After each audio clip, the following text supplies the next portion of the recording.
L'Ukraine vient de lancer quelque chose d'énorme sur Moscou. La plus grande attaque de drones de l'année est terminée, et la Russie est en flammes.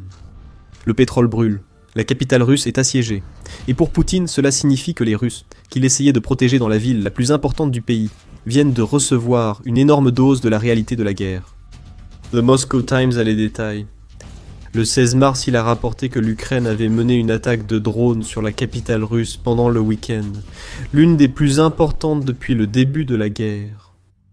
Les attaques ont continué jusqu'au 16 mars, selon le maire de Moscou, Sergueï Sobyanin, montrant que l'Ukraine considère désormais la capitale russe comme une cible légitime après avoir changé de stratégie. Sobyanin avance encore l'affirmation habituelle de la Russie face aux drones ukrainiens. Les défenses aériennes auraient tout détruit. Mais c'est le grand nombre de drones déployés par l'Ukraine qui fait la différence ici. Au cours des 2 derniers jours, les défenses aériennes ont détruit environ 250 drones ennemis près de Moscou et sur la 2e ligne, a annoncé le maire sur Telegram. Ce que nous voyons ici, c'est l'Ukraine qui ne retient plus ses coups, tout en montrant à Poutine et à ses acolytes du Kremlin que Moscou, la seule ville que Poutine veut protéger avant toutes les autres en Russie, est à portée de l'Ukraine et peut être frappée. Le traumatisme psychologique causé par la stratégie aérienne de plus en plus agressive de l'Ukraine pourrait suffire à pousser Poutine à arrêter son invasion, comme nous le verrons plus loin dans la vidéo. Avant cela, il faut analyser l'ampleur de l'attaque ukrainienne contre Moscou. Ce n'est pas la première fois que l'Ukraine lance des drones sur Moscou.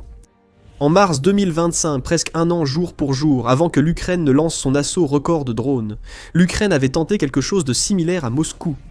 Le ministère russe de la Défense rapporte que 91 drones ukrainiens ont été abattus dans la capitale russe et ses environs, causant la mort de 3 personnes.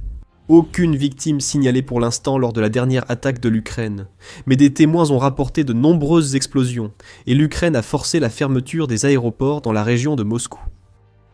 Le Kiev Post rapporte que des personnes sur le terrain affirment avoir vu des explosions dans le district administratif Troïtsky de Moscou, ainsi qu'à Podolsk, Domodedovo, Dubna, Mojaïsk, Istra, Solnechnogorsk et Narofominsk, qui ont tous été pris pour cible alors que l'Ukraine lance des drones presque sans distinction sur la capitale russe et les régions environnantes. Il y a aussi les fermetures d'aéroports. Rosaviatsia, l'autorité de l'aviation russe, a restreint les vols dans plusieurs aéroports, après l'importante attaque de drones ukrainiennes. Les aéroports de Vnukovo, Domodedovo, Joukovski et Tcheremetyevo ont tous vu des vols annulés ou retardés, et seul Vnukovo a réussi à revenir à un point où il peut fonctionner normalement. Tous les autres aéroports assurent les vols en coordination avec les autorités compétentes, rapporte le Kiev Post. La Russie fait face à d'autres problèmes que la fermeture des aéroports. Loin de Moscou, le pétrole brûle. Nous révélerons où dans quelques minutes, mais ne sous-estimez pas l'importance pour l'Ukraine de fermer les aéroports de Moscou. La fermeture d'un aéroport provoque des retards ou annulations de vols, laissant ainsi des milliers de voyageurs russes bloqués. Psychologiquement, c'est un signe aussi clair que possible que les drones ukrainiens atteignent le territoire russe. Peu importe à quel point Poutine s'efforce de supprimer les preuves des frappes de drones, ce qui est l'une des principales raisons pour lesquelles le Kremlin bloque l'accès à Telegram, l'arrêt des vols pour des raisons de sécurité envoie un message clair. Les drones ukrainiens sont dans le ciel. Les annulations de vols obligent à rembourser les billets, privant ainsi le Kremlin de revenus. Nous avons vu quelque chose de similaire en juillet 2025, lorsqu'une attaque massive de drones sur 10 villes russes a entraîné le retard de 2000 vols et l'annulation de 485 autres. Environ 43 000 billets ont été remboursés, représentant d'importants revenus imposables restitués aux citoyens russes, auxquels le Kremlin n'a pas accès. Donc, chaque frappe qui ferme des aéroports est une frappe qui coûte de l'argent à la machine de guerre de Poutine, ainsi qu'une frappe qui porte un coup au cœur de la propagande que le Kremlin essaie d'imposer de force au peuple russe. Un autre aspect intéressant ressort de cette histoire. D'après le Kiev Post, selon le canal Telegram de blogueurs militaires russes Shot, l'Ukraine a utilisé des drones FP1 lors des attaques contre Moscou. L'Ukraine aurait lancé ces drones par vagues de 8 à 10 unités à la fois. Chacun de ces drones est capable de transporter jusqu'à 60 kg, soit 132 livres d'explosifs, et peut parcourir jusqu'à 1400 km, soit 869 miles, ce qui place Moscou bien à portée. Ces drones sont des ajouts récents à la guerre aérienne en Ukraine. Le FP1 a été dévoilé en mai 2025, bien qu'il ait été rapporté qu'il pouvait transporter une charge explosive 2 fois supérieure à celle que prétend le Kiev Post, ainsi que parcourir 200 km, soit 124 miles de plus. Militarny déclare que l'Ukraine produisait déjà ces drones en masse en mai et les utilisait pour attaquer la Russie. En novembre, la nouvelle voix de l'Ukraine a aussi présenté le FP1 comme un drone pouvant transformer la stratégie de longue portée de l'Ukraine. Le FP1 est le drone le moins cher et le plus efficace de sa catégorie, a déclaré à l'époque son fabricant, Firepoint. Et avec un coût réduit, vient la possibilité de lancer d'immenses essaims de ces drones, ce qui est précisément ce que nous voyons actuellement à Moscou.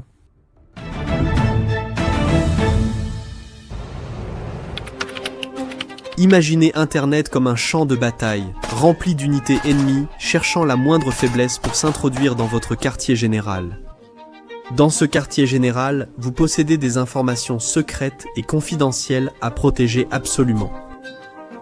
Imaginez pouvoir brouiller toutes les pistes menant à celui-ci et le rendre invisible. Vous le feriez, non ? Nous aimerions remercier notre sponsor Surfshark, dont le VPN garde vos informations en ligne privée et protégée contre les hackers et les acteurs malveillants.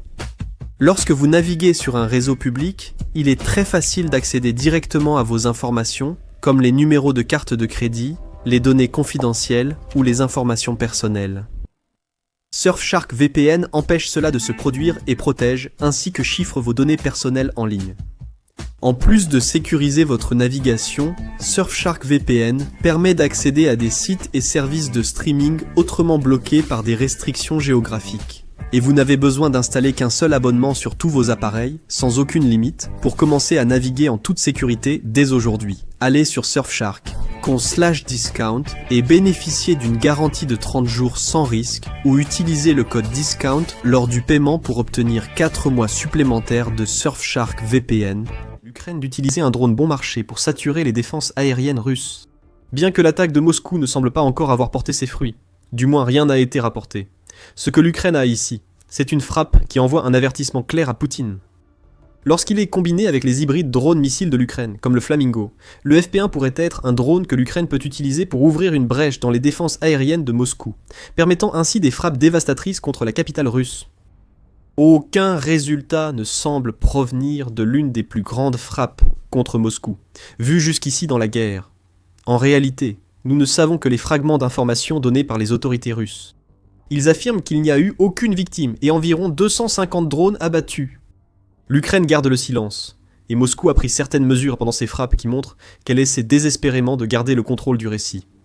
Prenez par exemple les coupures de télégramme que nous avons mentionnées plus tôt. Le Moscow Times rapporte que le même week-end où l'Ukraine a lancé sa salve de FP1, des personnes partout en Russie ont également perdu l'accès à Telegram. Une répression totale est prévue en avril, pouvant entraîner la fin de cette application en Russie. Cette panne, survenue lors de l'attaque de l'Ukraine, montre que le Kremlin agit précipitamment, peut-être pour empêcher la diffusion d'informations et d'images des frappes contre Moscou. Telegram a pratiquement cessé de fonctionner pour de nombreux Russes qui n'utilisent pas les pas de réseau privé virtuel, rapporte le Moscow Times. Et cette perte de Telegram n'est pas le seul indice que la Russie essaie de cacher quelque chose. Selon le Kiev Post du 15 mars, une coupure numérique a aussi touché Moscou et Saint-Pétersbourg récemment. Cette coupure semble avoir été provoquée par le Kremlin et a privé 19 millions de personnes de services internet mobiles. Des rumeurs évoquent un lien avec un complot de coup d'État, tandis que Poutine réduit le ministère de la Défense russe. Mais tout cela revient à dire que la Russie fait tout son possible pour retirer à son propre peuple les outils qui lui permettraient de rendre compte du succès ou non des attaques de drones ukrainiens qui battent des records contre Moscou. Il s'agit d'une suppression de preuves et d'informations pour les Russes, ainsi que de la vérité que Poutine veut contrôler. Malgré les efforts du Kremlin pour contrôler son récit à Moscou, une autre région russe montre que les drones ukrainiens frappent leurs cibles. Nous vous dirons bientôt quelle est cette région et ce qui s'est passé. Mais avant cela, ceci est un petit rappel. Vous regardez The Military Show. Si vous voulez plus d'analyses comme celle-ci, assurez-vous de vous abonner à la chaîne pour ne jamais manquer une vidéo. Moscou étant hors ligne et les drones toujours actifs, la Russie rencontre de gros problèmes à Krasnodar. Située à environ 1300 km, soit un peu plus de 800 miles au sud de Moscou, cette ville est la capitale du kraï de Krasnodar en Russie, et se trouve à moins de 100 miles de la mer Noire. Cette position montre que Krasnodar est une cible privilégiée pour les drones et missiles ukrainiens. Ajoutez à cela le fait que la région abrite également des dépôts de pétrole que la Russie utilise dans le cadre de son réseau logistique pour acheminer du carburant et des fournitures vers l'Ukraine occupée. Pouvez-vous deviner ce que l'Ukraine a frappé le même week-end où elle a envoyé 250 drones vers Moscou? Si vous avez dit le pétrole russe, vous avez raison. Le 16 mars au matin, l'Ukraine a mené une attaque massive de drones contre le kraï de Krasnodar, touchant un dépôt de pétrole local. Les premiers rapports d'explosion dans la ville sont apparus vers 2 heures du matin heure locale. Rapidement, les preuves du succès ukrainien ont forcé les autorités russes à admettre que le pétrole brûlait en ville. Sur Telegram, l'équipe d'urgence du kraï de Krasnodar a indiqué qu'une attaque de drone a déclenché un incendie dans un dépôt de pétrole de la zone industrielle de Lubinsk. Selon les premières informations, il n'y a pas de victimes. Il n'y a peut-être pas eu de victimes, mais il y a eu beaucoup de feux. Exilanova Plus l'a démontré sur Telegram en partageant des vidéos des conséquences de la frappe ukrainienne. Toutes montrent un incendie majeur dans la zone industrielle de Lubinsk, qui s'intensifie au fil des vidéos. L'Ukraine n'a pas réagi à l'attaque, mais les rapports indiquent clairement qu'elle a lancé ses drones contre le dépôt de pétrole. Concernant la Russie, outre les commentaires de l'équipe d'urgence de Krasnodar, nous avons encore entendu l'excuse maintes fois répétée par les autorités russes. Ce n'était pas l'Ukraine qui a réussi un coup direct avec ses drones de longue portée. Oh non, les défenses aériennes russes étaient tellement efficaces qu'elles ont détruit tous les drones au-dessus de Krasnodar. Et il se trouve justement que les débris de ces drones sont tombés sur le dépôt de pétrole avec une force explosive telle que tout le dépôt s'est embrasé, provoquant des flammes si énormes qu'elles sont visibles à une très grande distance. Quelqu'un d'autre a-t-il déjà une impression de déjà-vu dans la manière dont la Russie relate les frappes de drones ukrainiens? Les dégâts semblent toujours causés par les débris, pas par les drones eux-mêmes. On a l'impression que les infrastructures énergétiques et militaires russes sont si fragiles qu'une simple pierre pourrait les enflammer. Nous faisons preuve d'ironie. Ce qui s'est réellement passé, c'est que les débris de drones les plus précis du monde ont encore frappé. Il se trouve simplement que ces débris étaient encore attachés à un drone, parce que les défenses aériennes russes ont complètement échoué à abattre ce drone. Le Kiev Independent souligne que le kraï de Krasnodar a été visé par l'Ukraine toute la semaine dernière. Le 15 mars, l'Ukraine a aussi visé la station de pompage de pétrole de Tikhoretsk, un des principaux points de transit pétrolier de la région. De nouvelles photos circulent sur les réseaux sociaux, dont une d'Exilanova Plus montrant l'installation en flammes. Et pour remuer le couteau dans la plaie des Russes, cette frappe du 15 mars a suivi une attaque sur la même installation le 12 mars. De plus, l'Ukraine a également réussi à mener une frappe contre la raffinerie de pétrole d'Ifipski à peu près au même moment. On pourrait croire que la Russie n'a pas de défense aérienne dans le kraï de Krasnodar. Peut-être est-ce vrai. Alors que le Kremlin tente de bloquer les informations après l'une des plus grandes attaques ukrainiennes à Moscou, il semble incapable de suivre les actions de l'Ukraine à 1300 km. Le kraï de Krasnodar et son pétrole brûlent, et la Russie n'a pas su contenir l'Ukraine dans la région. Krasnodar et Moscou, deux villes très différentes, ont récemment subi de lourdes destructions dues à des drones. Et chacune de ces frappes ukrainiennes a eu un effet différent, même si elles servent toutes au final le même objectif, paralyser la machine de guerre russe. Restons un moment dans le kraï de Krasnodar et nous reviendrons bientôt à Moscou. Voici la continuation d'une stratégie que l'Ukraine a accélérée en 2025. En détruisant autant de pétrole russe que possible, vous affaiblissez les forces de Poutine sur les lignes de front, et vous privez le Kremlin d'une ressource clé qu'il utilise pour gagner de l'argent. Les sites visés par l'Ukraine dans le kraï de Krasnodar sont essentiels pour ravitailler le front, selon le Kyiv Post. Le territoire du kraï de Krasnodar est considéré comme un centre logistique stratégique pour l'armée russe. Selon la publication, les dépôts de pétrole de la région servent de station-service pour les troupes russes, qui combattent dans le sud de l'Ukraine. La logique ukrainienne est simple, détruire les stations-service, c'est éliminer le carburant russe à la source. Cela signifie que les chars, les véhicules blindés et tout le reste que la Russie possède en Ukraine et qui a besoin de carburant n'en reçoivent pas.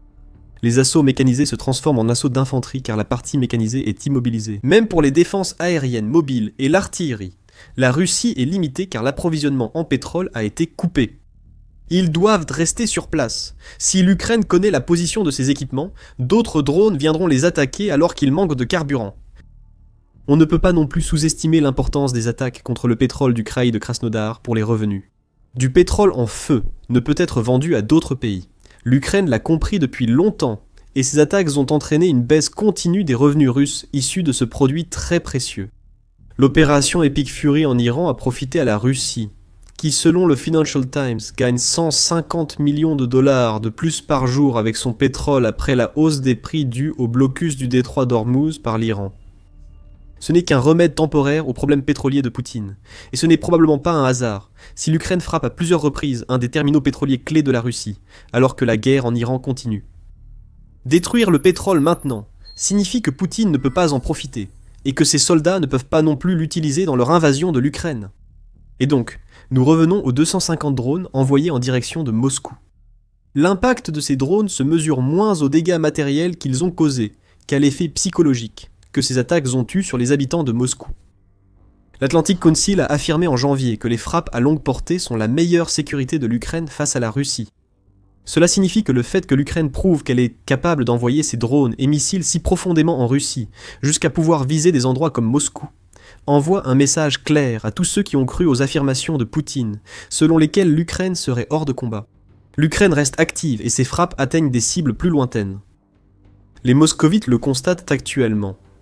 Malgré les restrictions du Kremlin sur Internet et les réseaux sociaux, il ne peut empêcher la fermeture des aéroports et l'annulation des vols. Quelques annulations sont compréhensibles, mais des dizaines le même week-end ont forcément une cause. Même les Russes, qui suivent uniquement les médias d'État, comprendront que ces circonstances exceptionnelles résultent des drones ukrainiens. L'Ukraine ramène en Russie la guerre que Poutine a déclenchée. Certes, c'est le cas depuis longtemps, mais l'Ukraine vise rarement Moscou, préférant cibler les régions frontalières et mal protégées, moins importantes pour Poutine que la capitale. Les drones FP1 ukrainiens, qui coûteraient environ 55 000 $ l'unité selon United 24 Media, sont fabriqués à un rythme d'environ 100 par jour. L'Ukraine peut continuer à produire et à envoyer des drones vers Moscou, tout en maintenant sa stratégie à longue portée ailleurs en Russie. C'est ce que nous avons vu ces derniers jours. L'Ukraine a envoyé 250 drones sur Moscou, ce qui a envoyé un message à Poutine. On pourrait en dire autant des dépôts et terminaux pétroliers incendiés dans le kraï de Krasnodar, leur neutralisation étant à la fois pratique et psychologique. Poutine sait que l'Ukraine peut frapper le kraï de Krasnodar, elle l'a déjà fait, et elle le refera. Ce qu'il refuse d'admettre, mais qui est évident, c'est que Moscou est une cible. Supposons que la Russie dise la vérité. Les 250 drones ukrainiens ont tous été détruits dans le ciel de Moscou. Même ainsi, Poutine doit s'interroger. Combien de drones l'Ukraine peut-elle encore envoyer ? Moscou restera-t-elle une cible ? Si l'Ukraine poursuit l'envoi de drones vers Moscou, combien de temps les défenses aériennes tiendront-elles avant qu'ils n'atteignent la ville et ne rappellent aux habitants que la guerre de Poutine peut les toucher, eux, leur pays et leurs dirigeants, soi-disant tout-puissants ? Nous verrons si des réponses émergent bientôt. Pour l'instant, l'Ukraine continue d'envoyer ses drones sur Moscou. Et chaque explosion, au sol ou dans le ciel, poussera le Russe moyen à se demander pourquoi, après 4 ans de guerre, leur dirigeant soi-disant puissant n'a toujours pas soumis, un pays qu'il a affirmé à de nombreuses reprises être sur le point d'être vaincu. La situation de la Russie pourrait encore empirer. L'Ukraine intensifie sa stratégie aérienne en visant Moscou, tandis que les États-Unis achèvent les essais d'une arme qui pourrait renforcer les frappes ukrainiennes en profondeur. La dague rouillée est sur le point d'être plantée dans la gorge de Poutine. Découvrez tout dans notre vidéo. Si vous avez aimé cette vidéo, abonnez-vous à The Military Show pour plus d'analyses sur les frappes en Ukraine. Merci de nous suivre.